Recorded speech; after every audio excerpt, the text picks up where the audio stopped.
Upang masiguro ang kaligtasan ng publiko sa nalalapit na pagdiriwang ng bagong taon, isinusulong ng Philippine National Police ang pagtatag ng centralized at designated firecracker markets sa bawat lungsod at munisipalidad. Ayon kay Acting Chief PNP, Police Lieutenant General Jose Melencio Nartatis Jr., inatasan nito ang lahat ng Chief of Police na makipag-ugnayan sa mga lokal na pamahalaan upang tukuyin ang mga posibleng lokasyon ng mga pamilihang ito. Layunin ng hakbang na mas madaling mabantayan ang bentahan ng paputok at mapigilan ang pagkalat ng mga iligal at mapanganib na firecrackers.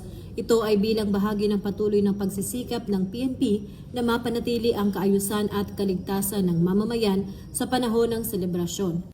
Dahil ito ang bagong PNP para sa bagong Pilipinas, serbisyong mabilis, tapat at nararamdaman.